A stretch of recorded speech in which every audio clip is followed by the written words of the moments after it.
tonight. Again, twin 15s with 6 qualifying heats for the sprint cars. And from those qualifying heats, the top 5 will transfer from each of those heats into the twin 15s. Top 2 will go to the redraw.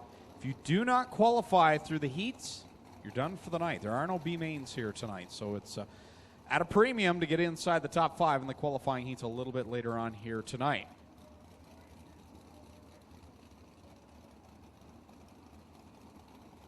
Sixth and final group out for their hot lap session. Again, they will be bringing out the first few groups again for another chance at the track. 2 drivers already locked into tomorrow night. The first of those was the winner back at the Triple Crown Showdown, and that was Glenn Styres who locked himself into that one. And Parker Price Miller in the 97 for the Hills Racing team, the other driver that locked himself in the Northern Summer Nationals. So 2 drivers have locked themselves in, and more importantly, they've locked in very good qualifying spots. They will start no worse than 7th and 8th. So Glenn Styres would have 7th and Parker Price Miller 8th. Those are guaranteed starting spots in tomorrow night's race. Now, if they qualify better, they certainly can start up farther. But that was their prize as winning the races earlier on this year, the 2 big events, the Triple Crown Showdown and the Northern Summer Nationals. So 2 drivers locked in, 2 more looking to do it here tonight through the Twin 15s. And although if you win through the Twin 15s, you don't get quite as nice a starting spot, the best you could do is start at the tail if you had to use that provisional. But either way, you want to make sure you get into the big dance tomorrow night as we're ready to wind up the 6th and final hot lap session.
What's that? Is that what you made? Yeah.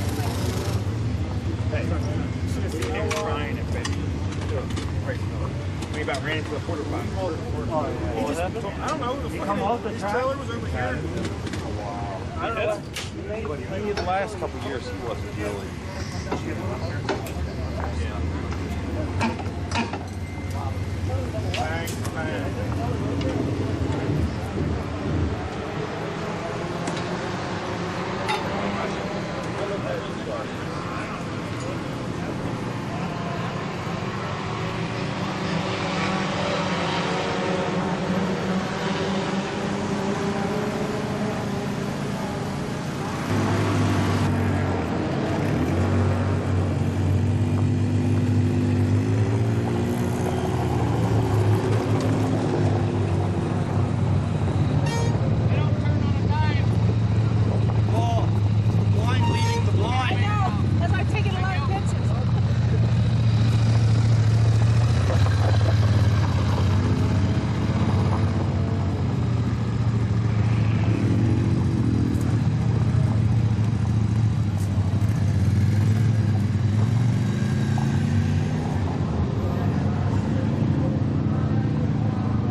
Driver in Patriot history, two-time Patriot and ESS champion, the Cobra.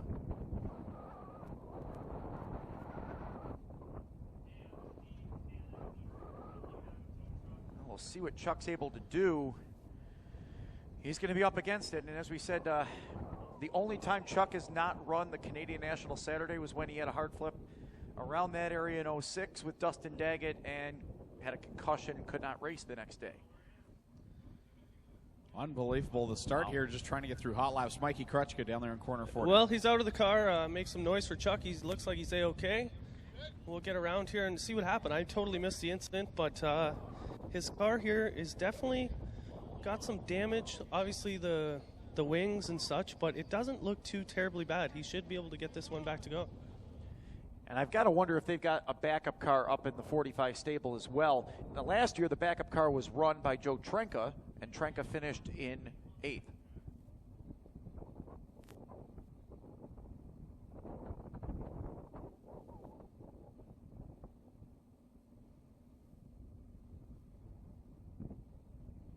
Well, I asked him if he had a backup card, and he kind of mumbled and swore under his breath there. So I'm not exactly sure he's got a backup car ready to rumble. So we'll see what happened. Did any of you guys up there see what happened there?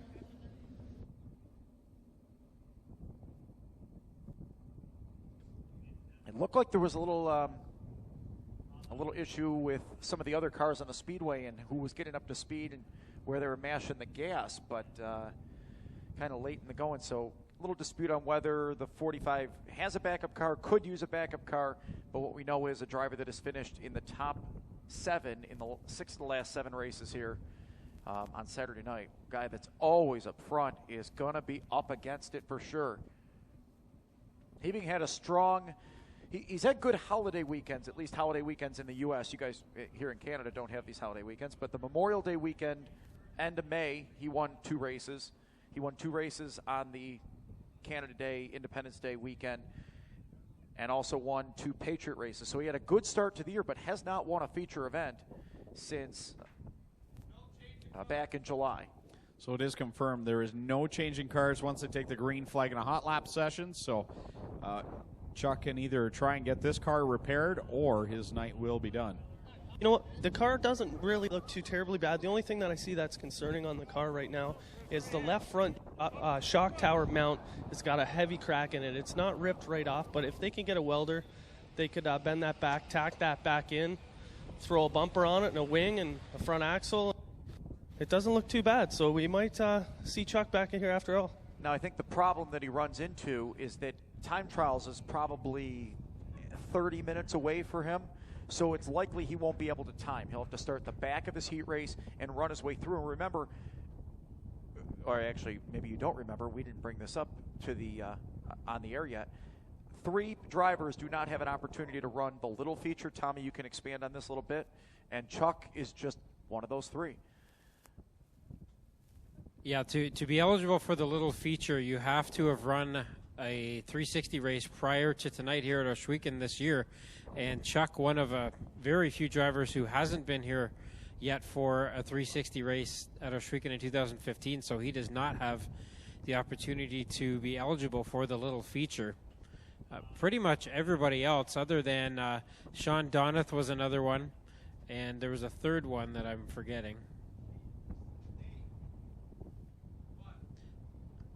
But, Ryan Rule was the other one. Yeah, Chris. Ryan so Rule, it's yeah. Ryan Rule, as well as Chuck Heaving and Sean Donath. Those are the 3 that we know for sure will not be eligible for the little feature, so they don't have that safety net. And again, in order to be eligible, if you ran last night, you're eligible to run in the little feature. And again, the little feature used to